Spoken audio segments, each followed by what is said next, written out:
Very good. All right.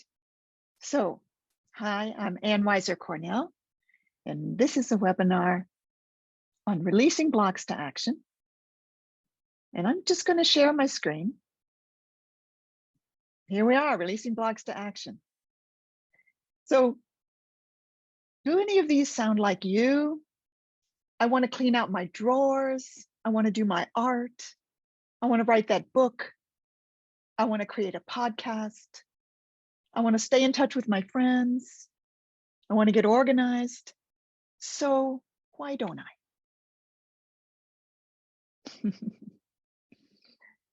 Is something in the way of moving forward?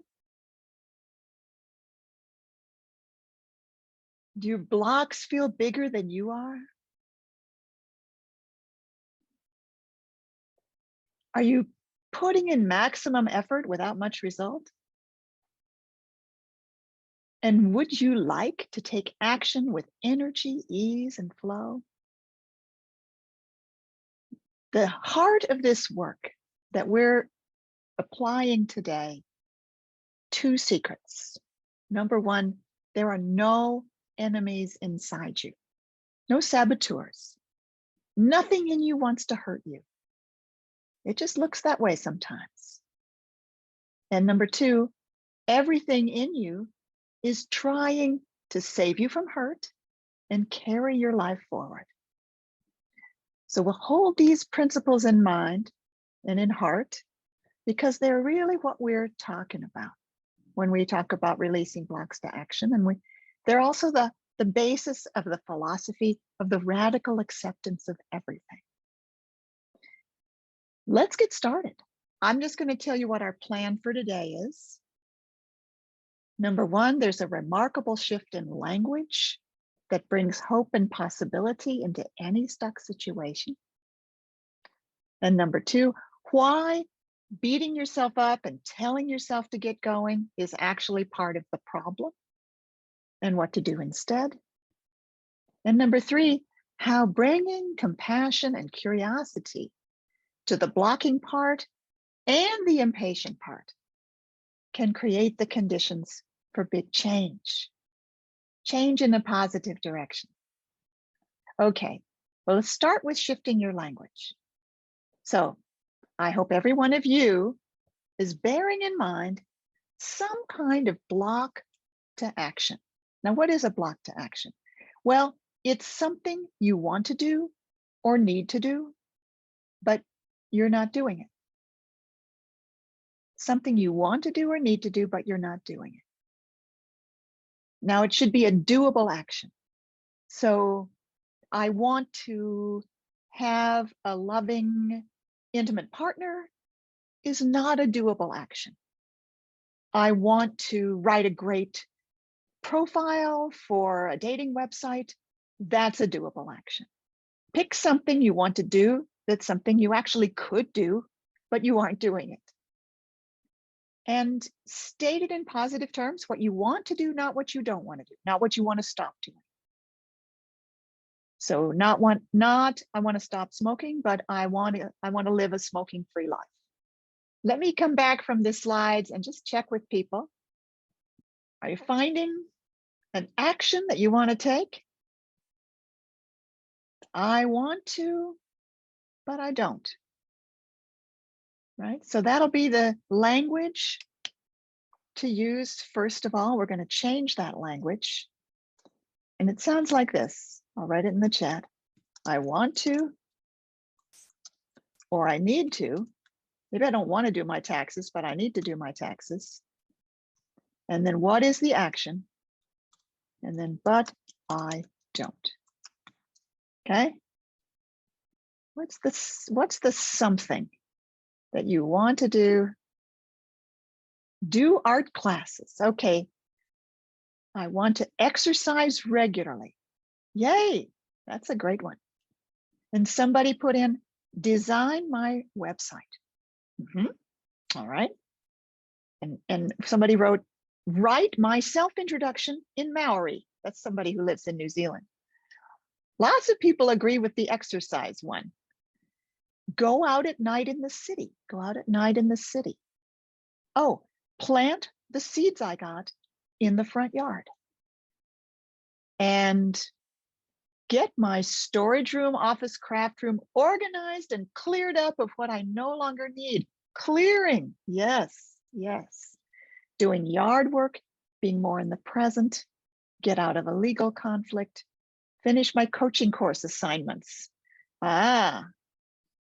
Learn how to pause when I work on the computer all day. All right, let's go back to our slides. Choose a doable action, state it in positive terms, and then say, I want to or I need to, but I don't.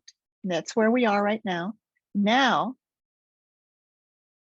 this is the shift in language. Take your same sentence with the same action, and now add something in me doesn't want to do it. Or maybe that's not true, but it might be something in me feels it can't do it, or something in me just doesn't do it. Let's especially add the words something in me, because that's where the magic is that there is a part of you that's not doing it. And that part of you is something you can turn toward and get to know better. So give that a try, changing your language to something in me doesn't want to, and then notice how it feels or what happens when you shift your language like this. How does it feel or what happens when you shift your language to something in me doesn't want to? I want to, and let's say and instead of but, and something in me doesn't want to. What happens? Holly writes, it feels like less pressure. Nice. Well, less pressure is a good thing because that's going to help us give a space to ourselves inside. Rosanna writes, what if something in me is uncertain about doing it? Okay, you could say it that way. We want you to find the words that fit. I want to do it, and something in me is uncertain about doing it. That's fine. Ashima writes, it creates curiosity. I know that happens for me too, and I really love that. Tony writes, now there's someone else to blame. I love it. And Brenda writes, make room to get in touch with another voice. Richard writes, it feels like recognition or validation.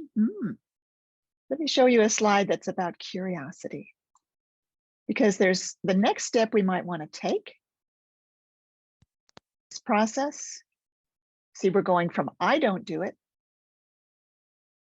I want to X, Y, Z, but I don't. And we're going to something in me doesn't want to. And I'm curious.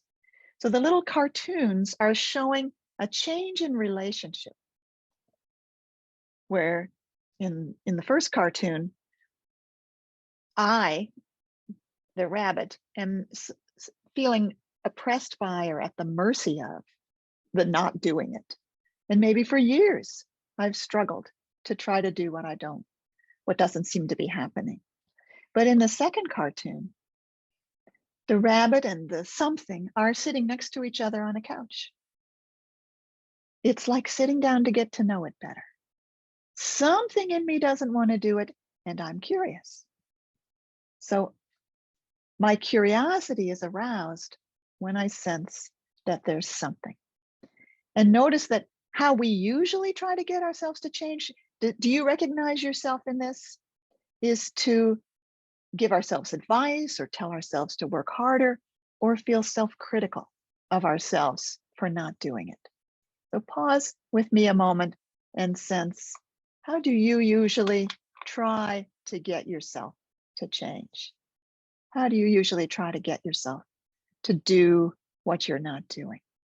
I love working with action blocks because doing the focusing process with action blocks has caused one of the biggest transformations in my life. My latest book arrived from the printer, and this is number 5. And I have this one, and this one, and this one, and this one. And I used to have writer's block. Before I wrote the first one, I thought, I'll never be able to write a book because I can't get myself to write. And I tried everything. I wrote this book when I was about 45, 46, 47, something like that. Until then, first 45 years of my life. Oh, I didn't have writer's block when I was a kid. I wrote lots, but somehow, lots of things happen when we're teenagers. Somehow in the process of becoming an adult, writing got hard. And it got really hard, not impossible, but painful. And I didn't stop wanting to write. I didn't stop feeling like I love writing. I didn't stop having a knowing inside me that my destiny was to write.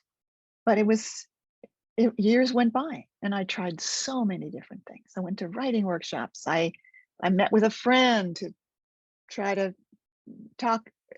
She wanted to write, I wanted to write. We met in the morning and we'd talk about what we wanted to write that day.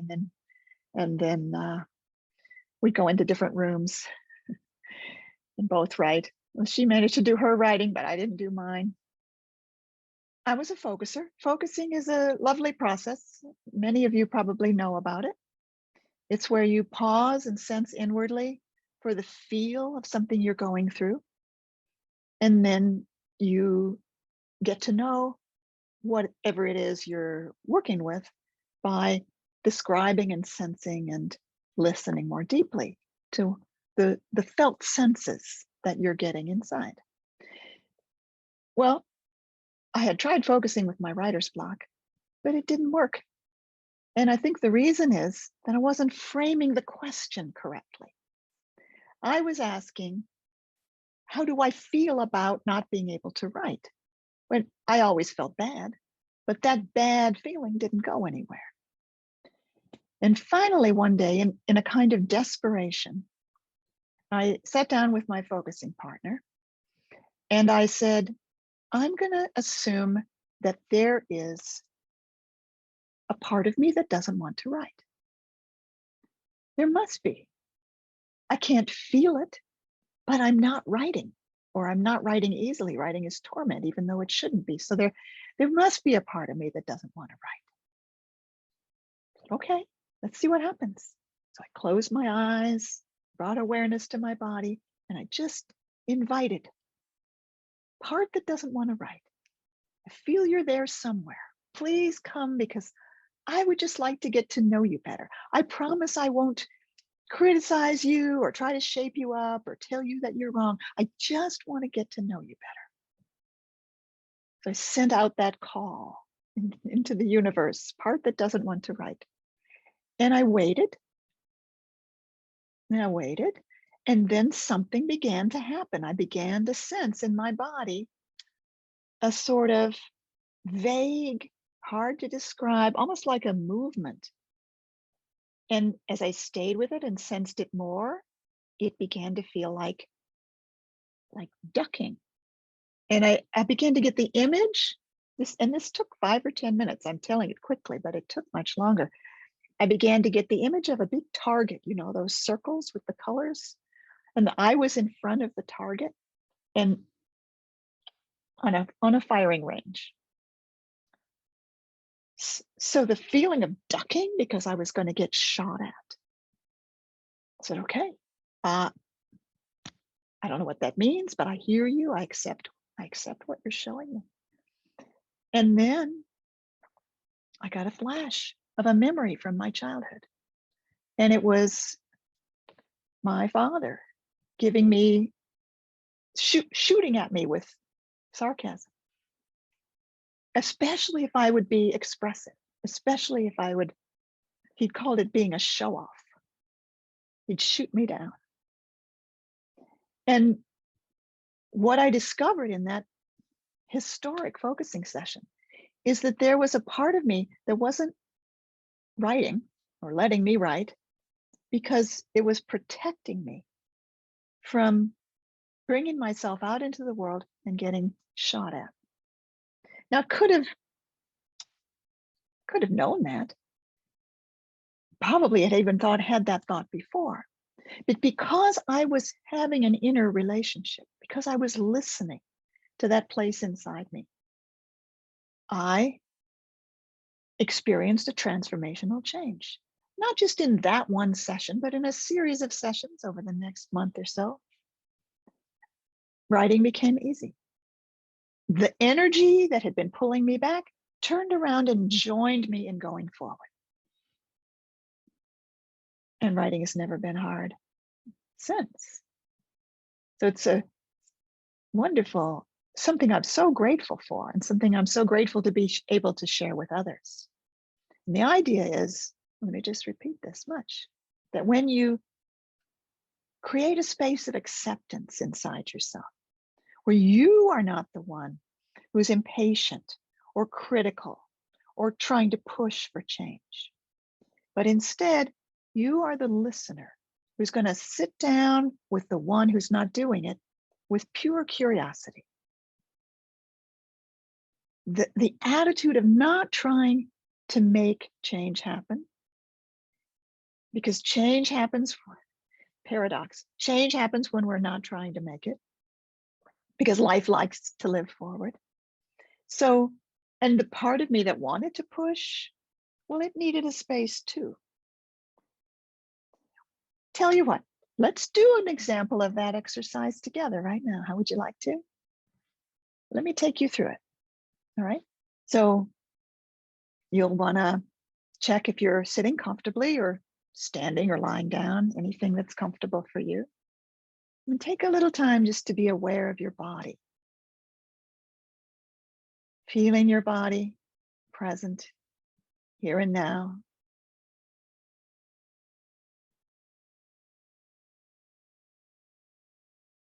Feeling how you're supported, and that you're resting on support. Becoming aware of your breathing.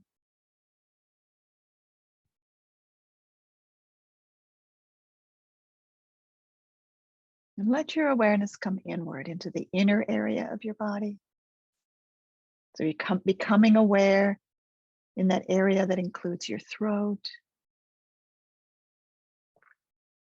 your chest, stomach, belly area. And remember your sentence. So it's, I want to or need to do da da da, fill in the blank.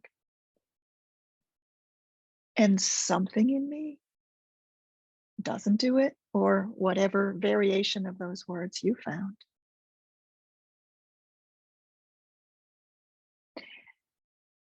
And I would like to get to know that part of me, the one that doesn't do it. So you're sending the call from a place of acceptance. I want to get to know it. I'm not trying to change it or fix it or solve it. I just want to get to know it better. So with your awareness in your body, send out the call.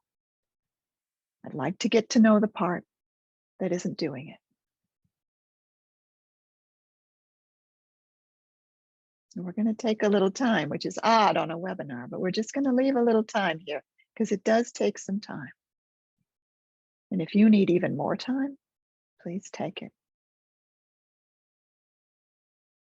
Wanting to get to know the part of me, I invite it to come so I can get to know it. And it may come as a body sensation or an image or some words. So we're open to any way that it shows up.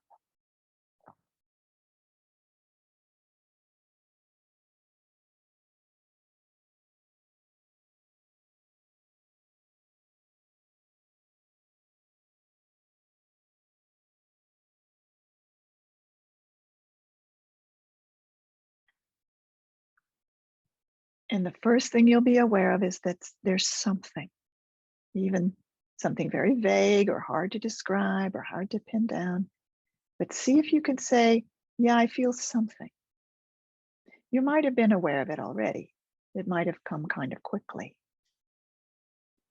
See if you can be aware that you feel something. There was a person wrote in the chat about feeling agitated and short of breath. That might have been this part already. Something is here.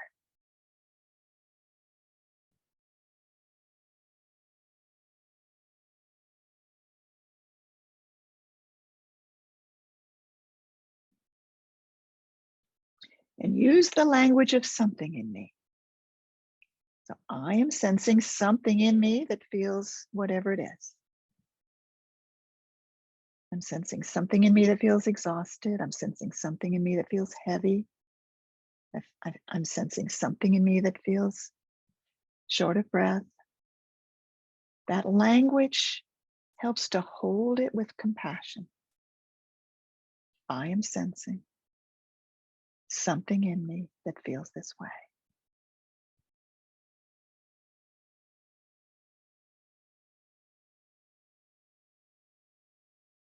See whether it would be okay to say hello to it. Very gently. And I'm saying hello to that.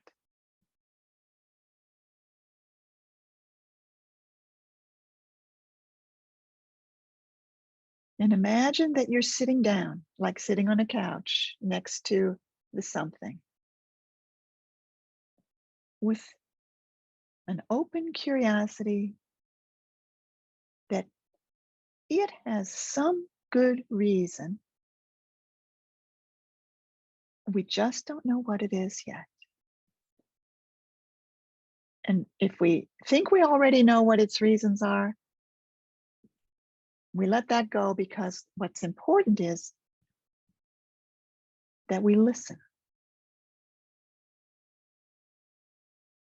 to the something that's not doing it and sense how it is from its point of view.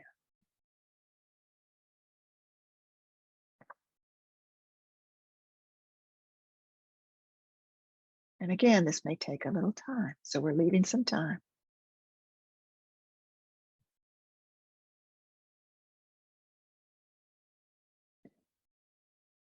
It can help to feel its mood. So if you're aware of something, somewhere in this middle area of your body, maybe it's tight, heavy, tense, jittery,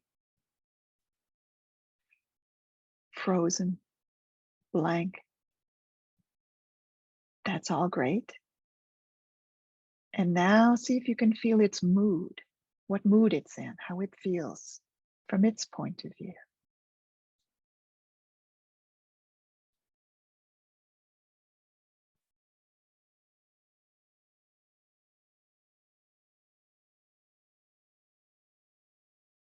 And if you begin to sense something from it, maybe it feels exhausted.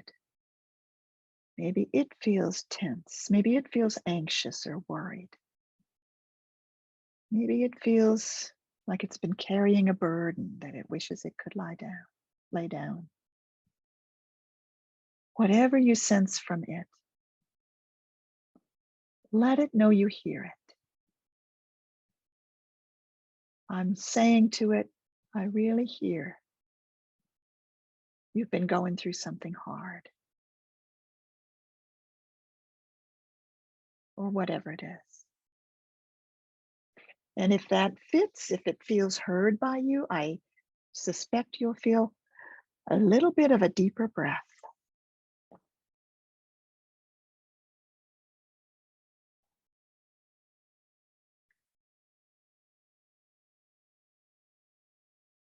And there's more.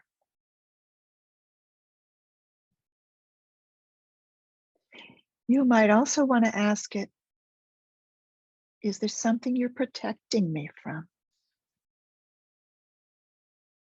Because action blocks often have to do with protection, like my father, something in me protecting me from my father's sarcasm. Might there be something you're protecting me from? You can ask it. Just wait and see what comes.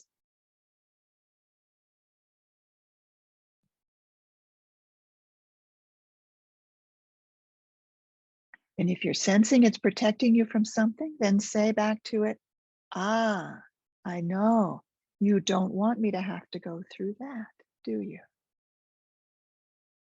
I'll say that again. Ah, I know you don't want me to have to go through that, do you?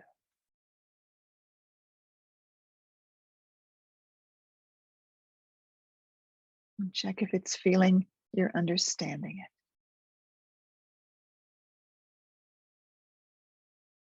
it. Okay. Well, that's a step. And let's bring our process to a gentle completion for now.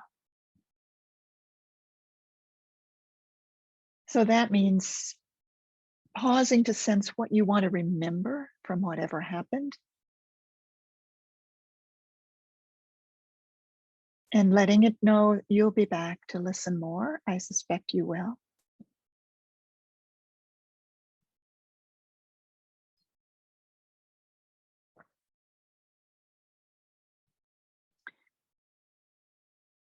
Thanking your body because your body has been giving you wonderful support. So thank your body.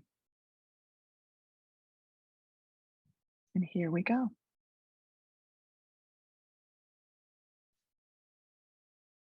Coming back.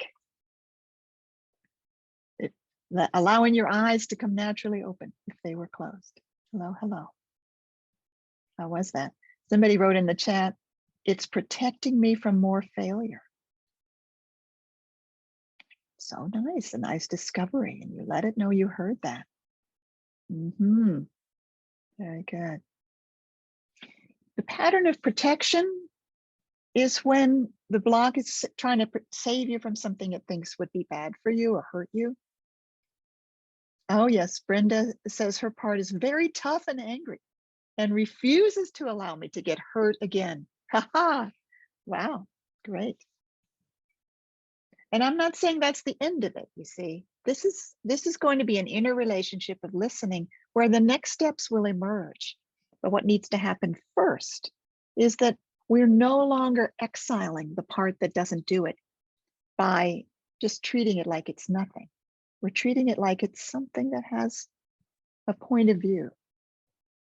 Rosanna writes, the parts protecting me from doing the wrong thing, afraid of doing the wrong thing or of doing it wrong. Yeah, and something like that, right? So it takes a while to find the words that really fit. It sounds like you're on that track. You could probably sense that there are also other parts involved. I've especially talked about the impatient part of you, the one that would tend to push or make the other one bad or wrong for behaving the way it behaves.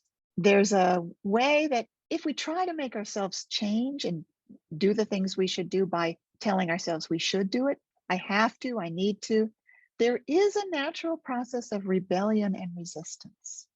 Notice, this is another way to notice language. How often do you try to get yourself to, for example, exercise or get your space organized or something like that by saying, I have to, I need to, I should.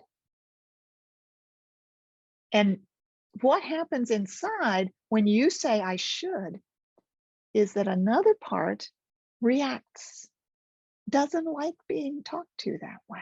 So there I am with some of my little animals. It's amazingly transformational to not be identified with any part of you, but rather to be a friendly and compassionate presence so you can get to know what's deeper.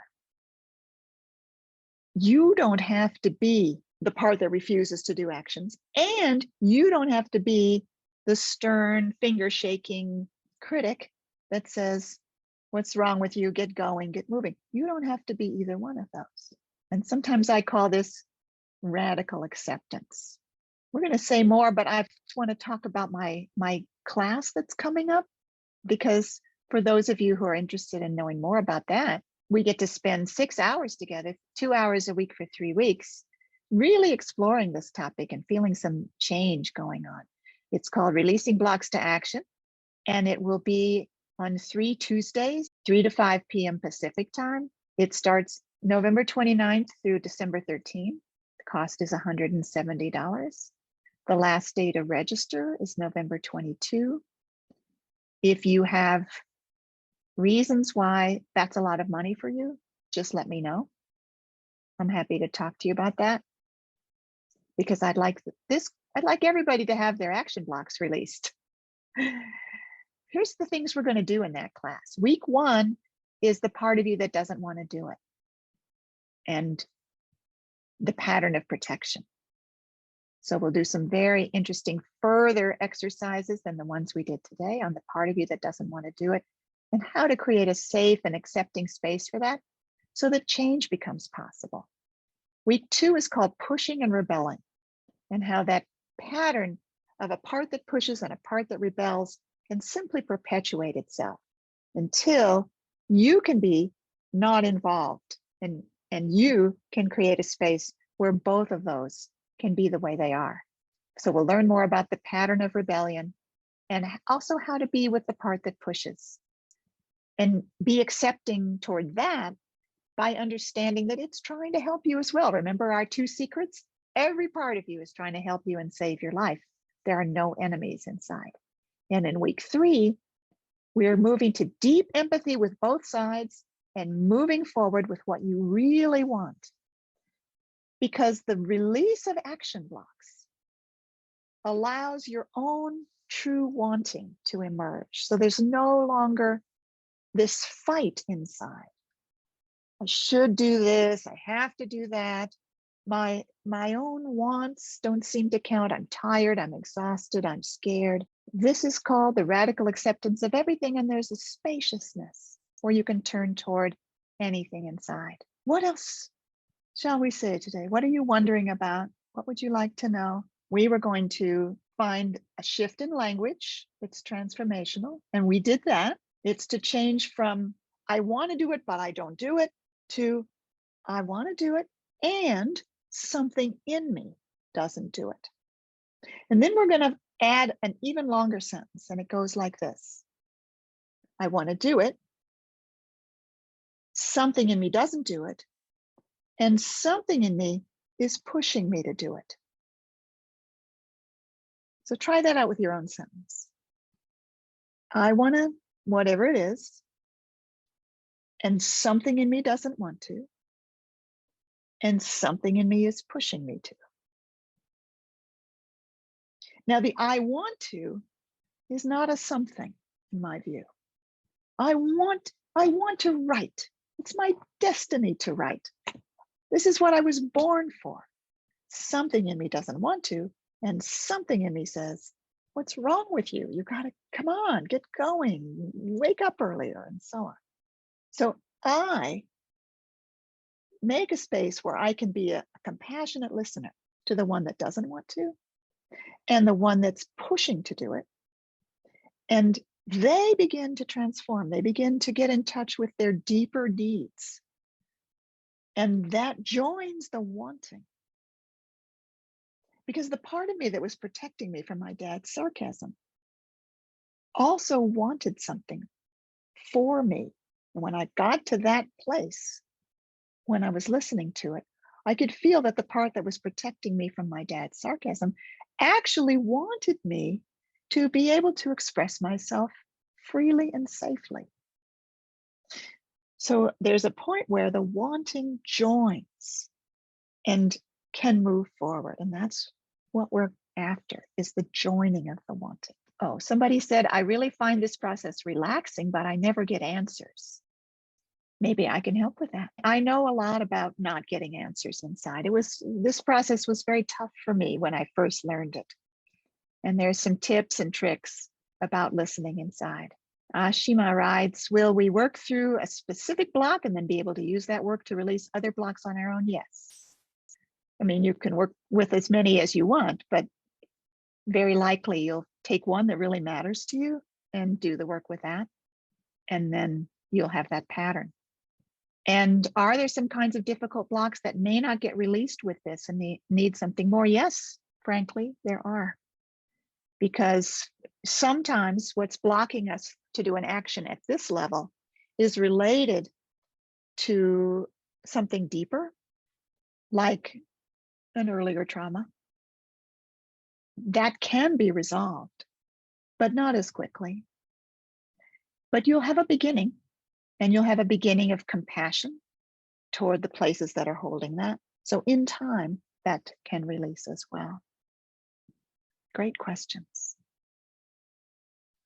So releasing blocks to action is a process of being a compassionate listener, first by disidentifying, meaning separating yourself from these sides and parts of you that have been in a kind of locked in inner war, and then allowing them to tell their story, tell what they really need and want, and they're always on your side.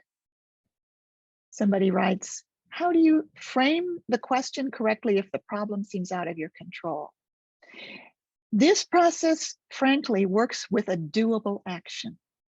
If you've got a situation in your life where it's the problem seems to be that somebody else doesn't change, this is not for that. It needs to be something you want to do, like be able to find your voice and speak up to that person who's giving you some difficulty in your life. But this process, you may be interested in our untangling work, which we teach in other courses, but this releasing blocks to action is just a little piece of the untangling work. And it's specifically for actions that you could do. They're in your power. That's what's so mysterious about action blocks, in my view.